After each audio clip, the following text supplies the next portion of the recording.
இங்கதானே இதை போடணும். நாம அழகேந்திர பக்கம் நிக்கிறோங்கிறத சொல்லணும்னே. இங்கதானே இந்த துண்டா போட்டுட்டு போகக்கூடாது, உரைக்கணும்னே நாட்டுல இருக்கவனுக்கு. இதை இப்படியே வளர விட்டுக்கிட்டு போனா என்ன ஆகும்? தப்ப விடாதே, தப்ப விடாதே, அருப்புக்கோட்டை கோவிலங்குளம் அழகேந்திரனை கொலை செய்த குற்றவாளிகளை தப்ப விடாதே. கணவனை தேர்ந்தெடுக்கிற உரிமை பெண் உரிமை, பிறப்புரிமை, அடிப்படை உரிமை, இயற்கை உரிமை எல்லாமே இருக்கு. என்னன்னு கேட்டா, என் சகோதரி ருத்ரபிரியாவுக்கு இந்த உலகத்திலேயே அழகான ஆண்மகன் அழகேந்திரன் அவ கண்ணுக்கு பட்டுச்சு. என்னடா தப்பு? கௌசல்யாவுக்கு சங்கர் தான் உலகத்தில் அழகானவன். நான் சொன்ன ஆந்திராவில் போய் கேட்டேன், அந்த பையனை பார்த்தா உலகத்திலே அவன் தான் அழகான ஆணை எனக்கு தெரிஞ்சுன்னு சகோதரர் கதிர்ட்டு சொல்லியிருக்கிறான். இதுதான் இது 50 வருஷமா அருவா கத்தி பிடிச்சு சாதியான அடக்குமுறை செஞ்சவனுக்கு எதிராக பல்லாயிரம் உயிர்களை தியாகம் செய்த ஒரு தியாக சமூகம். இதுக்கு அப்படி ஒரு வரலாறு இருக்கு. எனவே அழகேந்திரன் படுகொலைக்கு நான் என் சமூகத்தின் சார்பாக கூட மன்னிப்பு கேட்டுக்கிறேன். நாங்கள் என்றைக்கும் உங்களோடு தான் நிற்கிறோம் என்பதை உறுதியா சொல்றேன். அன்றைக்குதான் நீங்க பாசிச பாஜக RSS என்கிற அந்த சமூக விரோத அரசியல் கும்பல் நமக்கு சாதி ஆதிக்க உணர்வை ஊட்டி வச்சுட்டான். இந்த வலைதளங்கள் தான் காரணம், சோசியல் மீடியா தான் காரணம். 24 மணி நேரமா ஆண்ட பரம்பரை, அந்த பரம்பரை, இந்த பரம்பரை, அங்கே இருக்கு, இங்கே இருக்கு, அந்த கல்வெட்டுல இருக்கு, இந்த செப்பேட்டில் இருக்கு, அதுல இருக்கு, இதுல இருக்குன்னு திருப்பி சொல்லி இந்த செல்போனை பயன்படுத்தக்கூடிய இளைஞர்கள் எல்லாம் மூளைச்சலவை செய்யப்பட்டு நம்முடைய வாக்கு வங்கியை கன்சாலிடேட் பண்ணி schedule cost people, schedule try people தமிழ்நாட்டினுடைய பொலிட்டிக்கல் பவரை டிசைட் பண்றோமோ அன்றைக்குத்தான் இதற்கு நிரந்தரமான தீர்வு வரும். இதுதான் சொல்யூஷன். ஆணவ படுகொலை சட்டமாக ஏற்கப்படுகிற வரை நம்மை அழித்துக் கொண்டு கூட ஒரு போராட்டத்தை முன்னெடுக்க வேண்டும். இந்த அரசுக்கு, மத்திய மாநில அரசுகளுக்கு ஒரு அழுத்தத்தை தர வேண்டும் என்பது என்னுடைய ஆணித்தரமான எண்ணம். எவன் கூட கூட்டணி வச்சு ஒரு சீட்டு வாங்கி எம்எல்ஏ ஆகணும், எம்பி ஆகணும், கவுன்சிலர் ஆகணும், சேர்மன் ஆகணும். இதுக்குத்தான் இங்க இருக்கிற எல்லா அமைப்பும் இருக்கு. ஒருத்தன் கூட சமுதாயத்துக்காக இல்ல. நான் சொல்றேன், என்னைக்கா சந்திரபோஸ் போல நம்ம பெண்ணு கொடுத்து பெண் எடுத்துக்கலாம் பேசியிருக்கோமா? அருந்ததிய பையன் நம்ம சமுதாய பெண்ணை தொடக்கூடாது. அப்படின்னா அழகேந்திரனை கொன்னுருவேன்னு சொன்னா சங்கர் கொலை செய்யப்பட்டது நியாயமா தப்பா? அப்படி என்றால் சங்கர் கொலையை நீ எப்படி எதுக்கிறார்? தந்தை பெரியார் தான் பெண் விடுதலையுடைய அடையாளமா பேசுறான். மாண்புமிகு தமிழக முதலமைச்சர் அவரை இந்த இடத்திலிருந்து நான் கேட்க விரும்புவதே உங்களுடைய தோழனாகவே கேட்கிறேன். பெண் விடுதலை என்னவென்பதை கௌசல்யாவிலும் நீங்கள் கேட்டு தெரிந்து கொள்ளணும். வேற எங்கேயும் போகக்கூடாது. தன் குடும்பத்திலே இருக்கக்கூடிய பெண்ணுக்கும் பையனுக்கும் ஆதி திராவிட சமூகத்திலிருந்தும் அருந்ததிய சமூகத்திலிருந்தும் பெண் எடுத்து பெண் கொடுத்தவர் புரட்சியாளர் சந்திரபோஸ் அவர்கள் பிறந்த சமூகம் தேவேந்திர குல வேளாளர். அருந்ததியர்களுடைய உரிமைக்காக அருப்புக்கோட்டையிலே மாநாடு நடத்தியவன் என் முப்பாட்டன் தியாகி இமானுவேல் சேகர். அந்த வரலாறு உங்களுக்கு தெரியணும் கண்டிப்பா.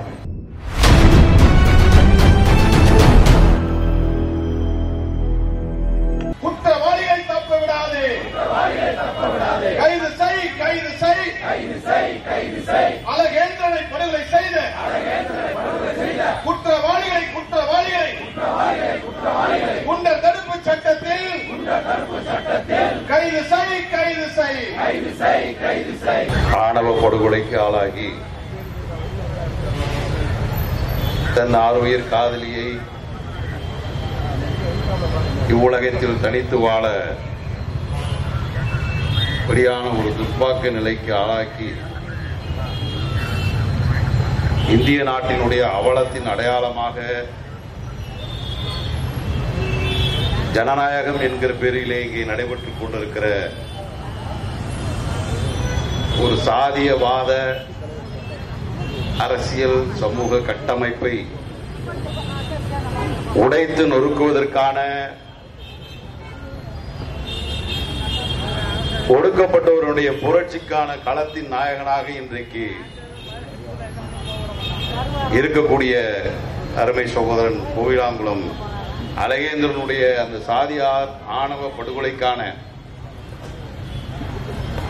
நீதியை கோருகிற வகையிலே நடைபெற்றுக் கொண்டிருக்கிற இந்த கண்டன ஆர்ப்பாட்டத்தினுடைய தலைமை ஏற்றிருக்கக்கூடிய தமிழ் புலிகள் கட்சியினுடைய தலைவர் அருமை வழக்கறிஞர் தம்பை நாகை திருவள்ளுவன் அவர்களே, பேசியவர்களிலே மிக ஆழமாக என் எண்ணத்தையும் கருத்தையும் சிந்தனையும் செயலையும்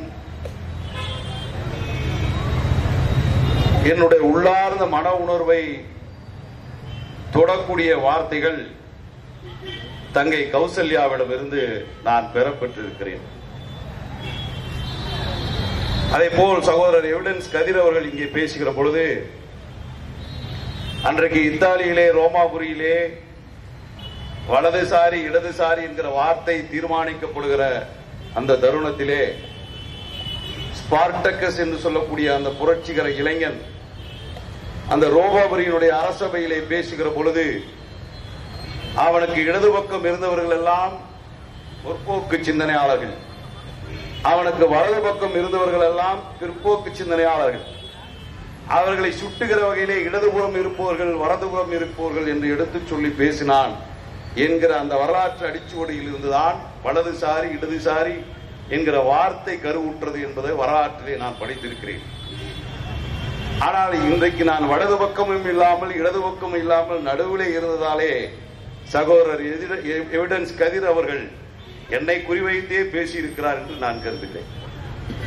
ஏனென்று சொன்னால் சற்றேறக்குரிய ஒரு 7-8 ஆண்டுகளுக்கு முன்பு மதுரை பேருந்து நிலையம், பெரியார் பேருந்து நிலையம் அருகே நான் 2 சக்கர வாகனத்தில் வந்து கொண்டிருக்கும் பொழுது சகோதரர் நாகை திருவள்ளுவனையும் அவரோடு சேர்ந்தவருடைய இயக்க தோழர்கள் ஒரு சிலரையும் வழியிலே சந்தித்து குசாலம் விசாரிக்கிற ஒரு நிகழ்வு நடந்தது.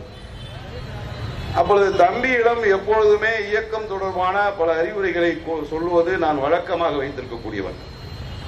பேசிக் கொண்டிருக்கும் போது அவரோடு நின்ற சகோதரர் ஒருவர் என்னை பார்த்து சொன்னார், நான் உங்களை பார்த்து ஒன்று சொல்லலாமா, வருந்த மாட்டீர்களா என்று சொன்னார். சொல்வதற்கு அனைத்து உரிமையும் உனக்கு இருக்கிறது, சொல்லு தம்பின. தேவேந்திரகுல வேளாளர் சமூகம் வளர்ந்து வருகிற ஒரு ஆதிக்க சாதி என்று நான் சொன்னால் நீங்கள் என்ன செய்வீர்கள் என்று என்னை கேட்டார். அதை ஏப்பா ஏன்ட்ட கேட்கிறேன்னு நான் கேட்டேன். இன்னைக்கு இல்ல, 8 வருஷத்துக்கு முன்னாடி தேவேந்திரகுல வேளாளர் சமூகம் வளர்ந்து வருகிற ஒரு ஆதிக்க சாதி என்று சொன்னாரு. இன்னைக்கு சகோதரர் எவிடன்ஸ் கதிர் என்ன பேசுறாருன்னா, இந்த சிவப்பு பச்சை துண்டு போட்டவங்க போற இழுத்து கொண்டு வந்து உட்கார வச்சதுக்கு நாகை திருவள்ளுவனுக்கு பாராட்டுங்கிறார். நீங்க எல்லாம் என்ன நினைச்சுக்கிறீங்கன்னு எனக்கு தெரியல. அருந்ததியர்களுடைய உரிமைக்காக அருப்புக்கோட்டையிலே மாநாடு நடத்தியவன் என் முப்பாட்டன் தியாகி இமானுவேல் சேகர். அந்த வரலாறு உங்களுக்கு தெரியணும் கண்டிப்பா. ஆதி திராவிட மக்களுக்காக ஓடி ஓடி உழைத்து உரிமைக்காக குரல் கொடுத்தவர் தியாகி இமானுவேல் சேகர். அதோடு நிக்கல, நாடார் உள்பட்ட அனைத்து சாதி மக்களும் ஆதிக்க சமூகத்தால் அடைக்கப்படுகிற பொழுது அனைத்து தரப்பு மக்களுக்காக அடைக்கலமாக அடையாளமாக தியாகி இமானுவேல் சேகரனுடைய வழியில வந்த ஒரு சிஷியன் நான். அவ்வளவுதான், அதை நீங்க புரிஞ்சுக்கணும். அதே போல இன்னொன்னு சொல்றேன், தன் குடும்பத்திலே இருக்கக்கூடிய பெண்ணுக்கும் பையனுக்கும் ஆதி திராவிட சமூகத்திலிருந்தும் அருந்ததியர் சமூகத்திலிருந்தும் பெண் எடுத்து பெண் கொடுத்தவர் புரட்சியாளர் சந்திரபோஸ் அவர்கள் பிறந்த சமூகம் தேவேந்திரகுல வேளாளர்.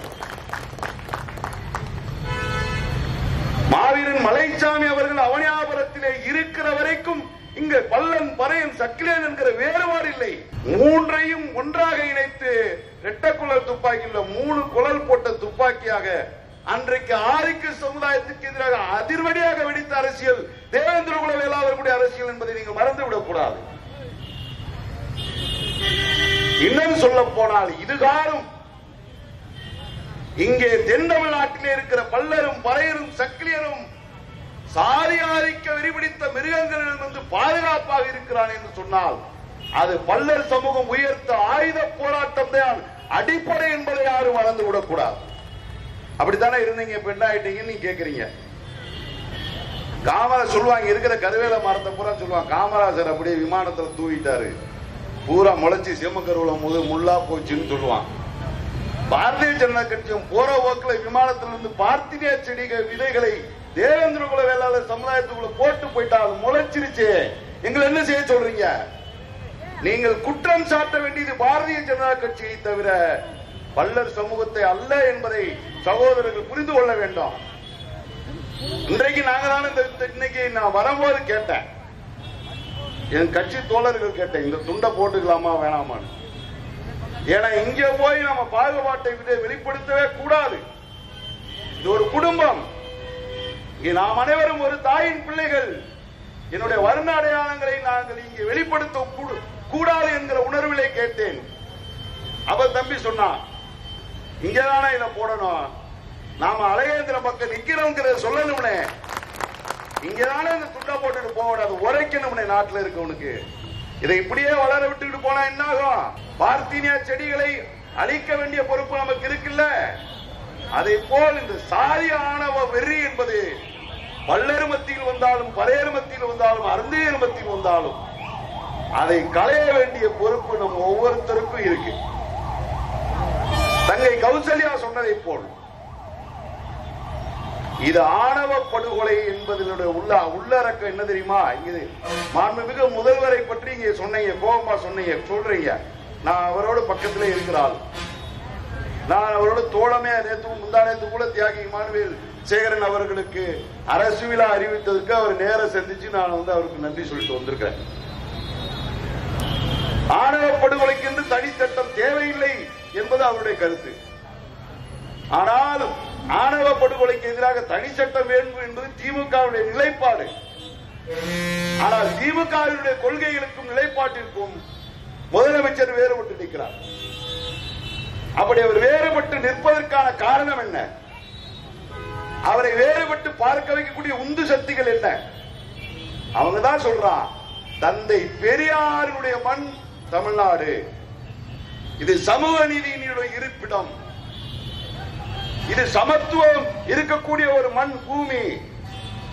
இங்கே பால் அடிப்படையிலே, பிறப்பின் அடிப்படையிலே, மொழியின் அடிப்படையிலே எந்த விதத்திலும் மனிதனுக்குள் பாகுபாடு இருக்கக்கூடாது என்பதுதான் திராவிட பண்பாடு கலாச்சாரம். அது தந்தை பெரியார் வகுத்து கொடுத்து சொல்றான்.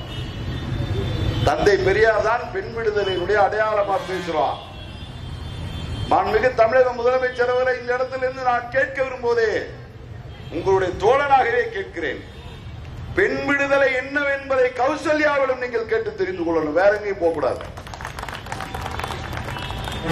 சொல்லுங்க, தன்னுடைய துணையை தேர்ந்தெடுக்கிற இயற்கை உரிமை, natural right, it is a fundamental right, இது அடிப்படை உரிமை. ஒரு பெண் தன் துணையை தேர்ந்தெடுக்கிற உரிமை அவளுக்கு இருக்கிற பிறப்புரிமை, இடையில வந்த உரிமை கிடையாது, பிறப்புரிமை. ஒரு ஆண் தன் துணைவியை தேர்ந்தெடுக்கிற உரிமை பிறப்புரிமை. இது இயற்கை அன்னை வழங்கி இருக்கக்கூடிய உரிமை. இது சாதி வளையத்தை போட்டு போட்டு அப்படியே சிறைச்சாலை மாதிரி பகுத்து பகுத்து வச்சிருக்கீங்க.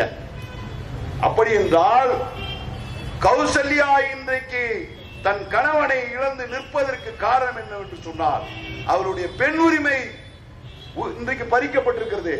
இங்க அழகேந்திரனுடைய காதலி பிரியா, ருத்ரபிரியாவுடைய உணர்வு என்ன என்பதை இந்த அரசு கேட்கணும். நீ யாருகிட்ட இருந்து விசாரணையை தொடங்க போற? அழகேந்திரன் அப்பா மாட்டிலிருந்து தொடங்க கூடாது. நீ அவன் தனக்கான வாழ்க்கை துணையை தேர்ந்தெடுப்பது ஒன்றுதான் அவன் உயிரை விடுவதற்கு காரணமாக ஆகியிருக்கிறது என்பதை கருத்தில் எடுத்துக் கொள்ள வேண்டும். விசாரணையில எடுத்துக்கணுமா வேணாமா? அப்படி என்று சொன்னால் பெண் உரிமை பறிக்கப்படுகிறதா இல்லையா? சொல்றா அருந்து பையன் நம்ம சமுதாய பெண்ணை தொடக்கூடாது. அப்படின்னா அழகேந்திரனை பொன்னுருவன் சொன்னா சங்கர் கொலை செய்யப்பட்டது நியாயமா தப்பா? அப்படி என்றால் சங்கர் கொலையை நீ எப்படி எதுக்குற? சங்கரை கொலை செய்யக்கூடாது. அந்த வீடியோவை நான் டிவியில பார்த்த ஒரு நிமிடம் என்ன எரியாமல் அப்படியே எவ்வளவு கண்ணீர் வந்தது, நான் எவ்வளவு துடித்தேன், என் உடல் எவ்வளவு தூரம் ஆடி இருக்கும், என்னுடைய உணர்வு அதே உணர்வு தான் அழகேந்திரனுடைய அந்த கொலை செய்யப்பட்ட காட்சியை, இந்த தலையை தனியாக கிடக்கிற தலையையும் அந்த உடலையும் பார்க்கிற பொழுது மிருகங்கள், மனிதாபிமானமற்ற மிருகங்கள், மனித உணர்வுக்கு எதிரான மிருகங்கள். மனிதன் தன்மை கொண்டவனுக்கு சாதி இல்லை, மனிதாபிமானம் கொண்டவனுக்கு சாதி இல்லை. இந்த சாதி என்பது ஊக்குவிக்கப்படுகிறது, ஊட்டப்படுகிறது. ஆக பெண் உரிமை எங்கே காக்கப்படுகிறது? சொன்னாங்க எஸ்சி எஸ்டி ஆக்ட்ல இந்த வழக்கு போட்டாங்க. ஆனால் இதுவரை அந்த குடும்பத்திற்கு தேவையான காம்பன்சேஷன் கிடைக்க வாய்ப்பு இல்லைன்னு நான் என்ன சொல்கிறேன்? முதலமைச்சர் அவர்களை பார்த்து, சாதாரண ரோட்ல போறவங்க ஆக்சிடென்ட் ஆயிட்டா முதலமைச்சர் நிவாரண நிதியில 5 லட்சம் கொடுக்கறீங்க. சாராயம் குடிச்சு, விஷச்சாராயம் குடிச்சு செத்து போன ஒரு குடும்பத்துக்கு 10 லட்சம் கொடுக்கறீங்க. ஆணவ படுகொலைக்கு ஆளாக இருக்கிற அளவேந்திரன் குடும்பத்திற்கு பணம் கொடுப்பதற்கு நீங்கள் யோசிக்கிறீர்கள் என்று சொன்னால் நீங்க யார் பக்கம் நிக்கிறீங்க?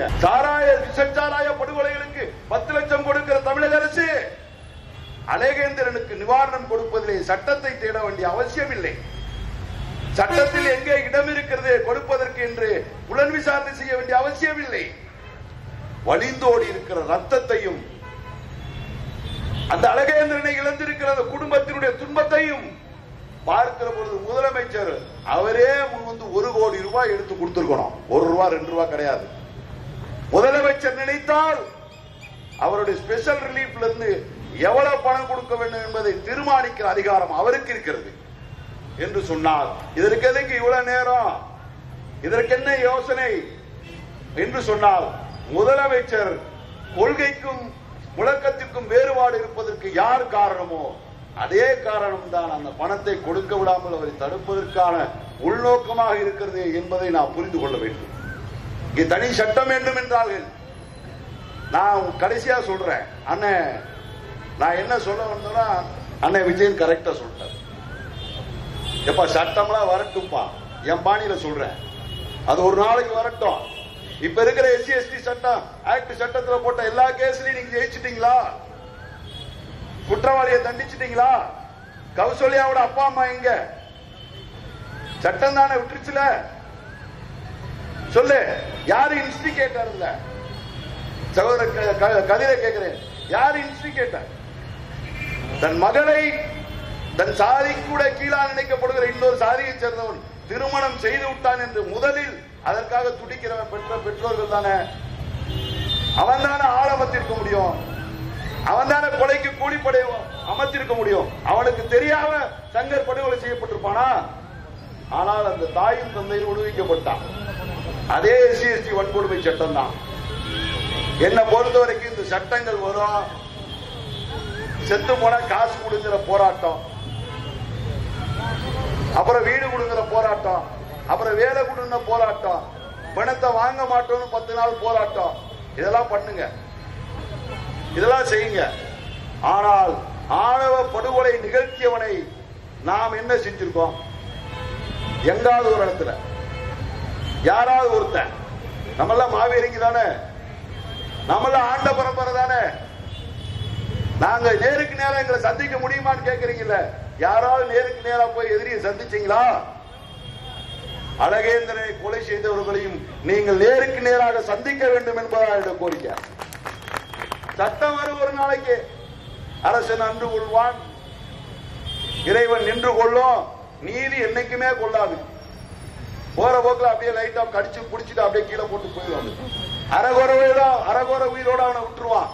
கொஞ்ச நாள் கழிச்சு அவன் எந்திரிச்சு தெம்பா நடமாடும் போது மத்தவன் என்ன நினைக்கிறான்? இந்த கொலை பண்ணா, ஜெயிலுக்கு போனா, வழக்கு நடத்தினா, வந்துட்டான்டா, என்ன ஆகி போச்சு என்கிற காரணம் மீண்டும் ஒரு கொலைக்கான தூண்டு சக்தி அதுதான்.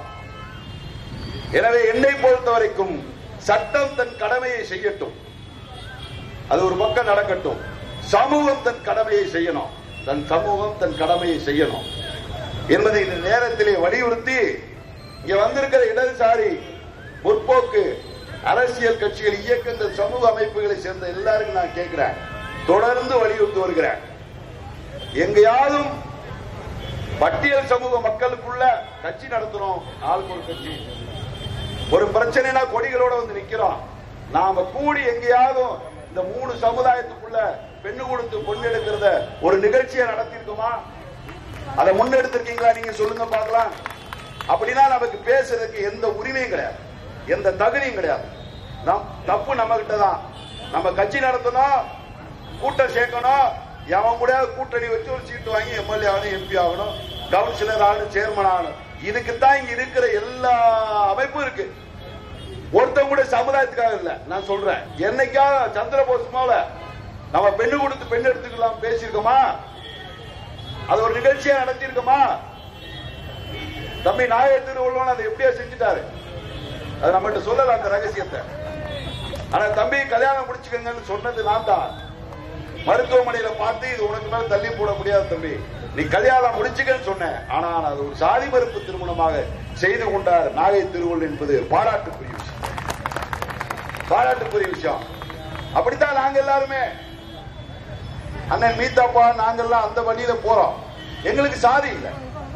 ஆனால் இந்த கொடிகளை, இயக்கத்தை, அடையாளத்தை உயர்த்தி பிடிப்பதற்கான காரணம், நான் பிறந்த இடத்தில் இருந்து நான் மாற்றத்தை செய்ய வேண்டும், அதுக்கு ஒரு பொது நீரோடைக்கு போக வேண்டும் என்கிற நோக்கத்திலே நாங்கள் இருக்கிறோம் என்பதை சொல்லி, நானே கூட நாகை திருவிழா எனக்கு போன் பண்ணும் போது சொன்னேன், ஆனா திங்கக்கிழமை ஒரு ஆர்ப்பாட்டம் வச்சிருக்கேன் வந்துருங்கன்னு சொன்னாரு.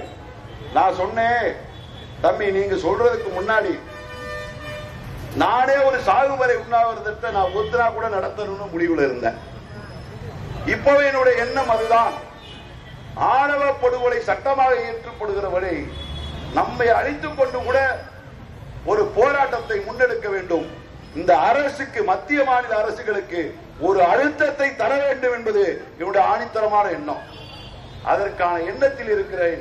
அதற்கான காரியத்தை நாங்கள் முன்னெடுப்போம் என்பதையும் இந்த நேரத்திலே சொல்லி, தீபக் பாண்டியன் படுகொலை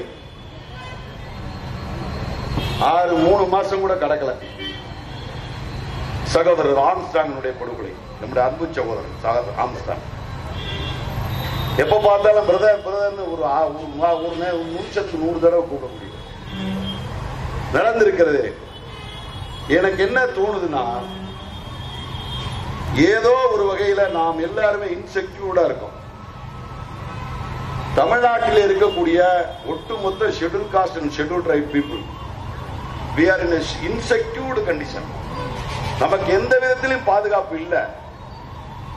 இந்த போராட்டங்கள், இந்த ஆர்ப்பாட்டங்கள் மூலமாக நாம் என்ன சொல்றாரு கதிர் சொல்றாரு, நான் கொண்டு டிராப்டே கொடுத்தேன், அதுக்காக கடுமையான முயற்சி எடுத்துக்கிட்டோம், நான் பார்த்துக்கிறேன்னு சொல்றாரு. வெளியே வந்தவர்கள் மாத்தி பேசுறாங்க. இதற்கான சட்டம் கொண்டு வருவதற்கான வாய்ப்பே இல்லாத சூழ்நிலை இருக்கு. நாடாளுமன்ற உறுப்பினர்களை தனிப்பட்ட முறையில் சந்திச்சு பேசணும், அதற்குரிய எந்த காரியமும் நடக்கலங்கிறாரு. நான் திருப்பி சொல்கிறேன், இந்த எல்லா பிரச்சனைக்கும் ஒரு தீர்வு இருக்கு. தீர்வு இருக்கு என்று சொன்னால் அண்ணன் மலைச்சாமிட்ட போன திருப்பி இந்த பிரச்சனைக்கு தீர்வு எங்க இருக்குன்னா, நான் ஓபனா சொல்றேன், இன்னைக்கு நாகை திருவள்ளுவர் நடத்தக்கூடிய இயக்கத்தில் வள்ளர்களும் பறையர்களும் இல்லை, இருக்கலாம், 1 or 2, நம்ம மீகர் பர்சன்டேஜ் இருக்கலாம், 1 or 2 இருப்பாங்க. அதே போல விசிகாவிலையும் there are people from other 2 subcaste. அருந்ததியிலும் Devendra குல வேளாளர்களும் 1 or 2 ஒரு மீகர் பர்சன்டேஜ் இருக்காங்க. அதே போல நாங்கள் நடத்தக்கூடிய இயக்கத்தில் அதுவும் இல்லை, அதுவும் இல்லை. நாங்கள் எங்களை தவிர மற்றவர்கள் எங்களிடம் வருவதும் இல்லை, அந்த சூழலே இல்லை. இன்னும் ஓபனா ஒத்துக்கணும். இந்த நிலைமை இருக்கிற வரைக்கும் இந்த நிலைமை தொடரும். அந்த நிலைமை தொடர வரைக்கும் இந்த நிலைமை தொடர்ந்துகிட்டே இருக்கும். என்னைக்கு 3 பேர் ஒன்னா சேர்ந்து நம்முடைய மக்களை ஒன்று திரட்டி நம்முடைய வாக்கு வங்கியை கன்சாலிடேட் பண்ணி schedule cost people, schedule try people தமிழ்நாட்டினுடைய பொலிட்டிக்கல் பவரை டிசைட் பண்றோமோ அன்றைக்கு தான் இதற்கு நிரந்தரமான தீர்வு வரும். இதுதான் சொல்யூஷன், இதுதான் சொல்யூஷன். அதே போல ஒன்றாக இணைந்து அரசியல் செய்யும் போதுதான் 3 சமூக இளைஞர்களுக்கு இடையில ஒன்னா நின்று ஃபீல்ட் ஒர்க் பண்ணும் போதுதான் ஒரு அன்பு, நெருக்கம், பாசம் ஏற்படும். அருந்ததியர் குடியிருப்புகளுக்கு தேவேந்திர குல இளைஞர்கள் போகக்கூடிய, அரசியலுக்காக போகக்கூடிய சூழல் 1980, 90 இருந்தது. இப்ப இல்லையே. அதுதான் மற்ற இதர பிரிவுக்கு இதுதான்.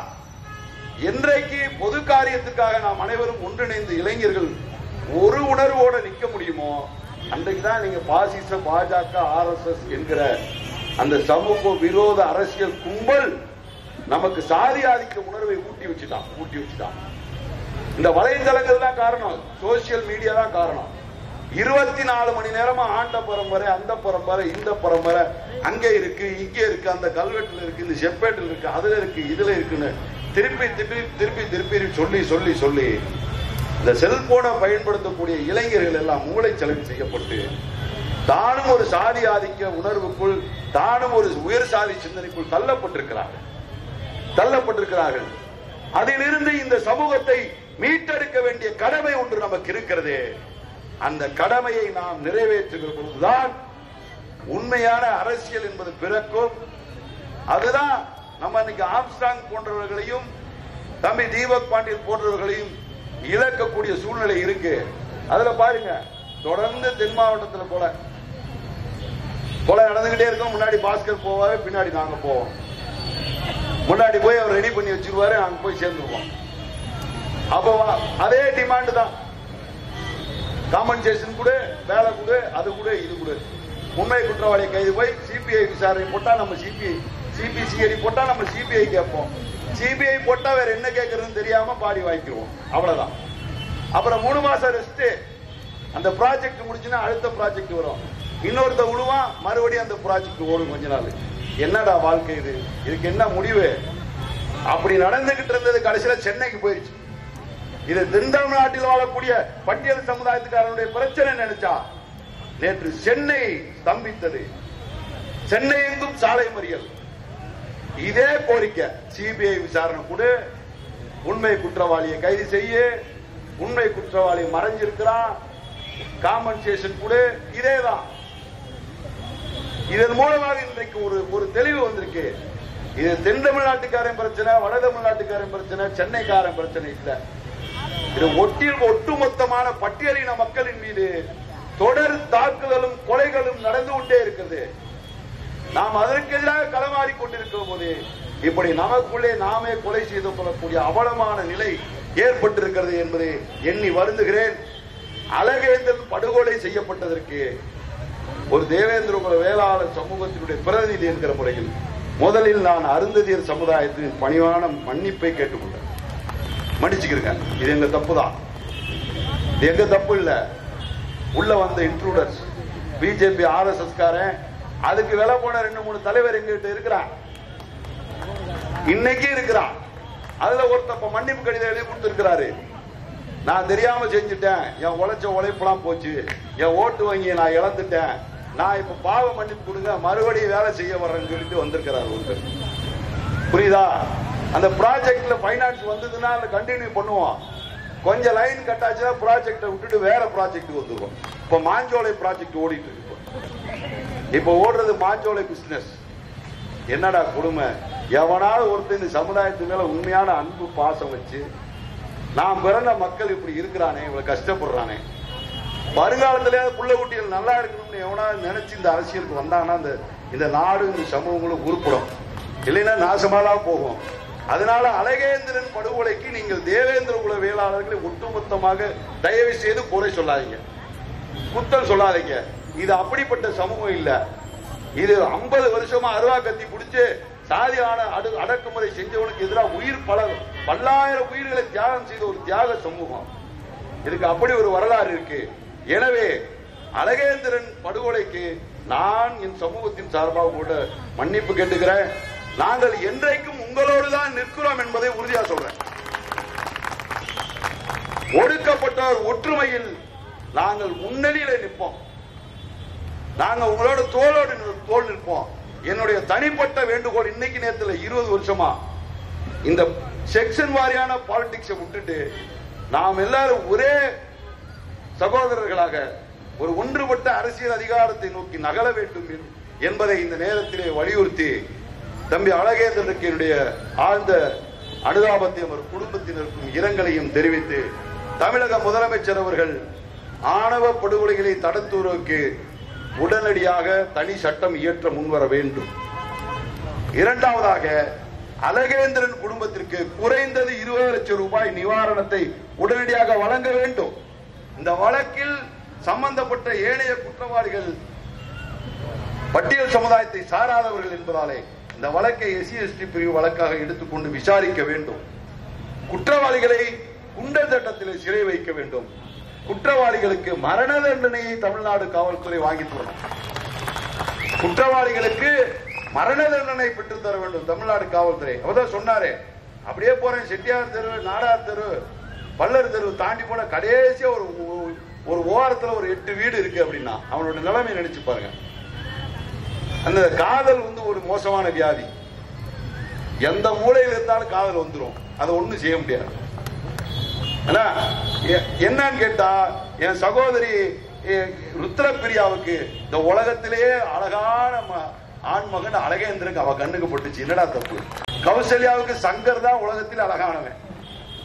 நான் சொன்னாரு, ஆந்திராவில போய் கேட்டேன், அந்த பையனை பார்த்தா உலகத்திலே அவன் தான் அழகான ஆணை எனக்கு தெரிஞ்சுன்னு சகோதரர் கதிர்ட்டு சொல்லியிருக்கிறான்.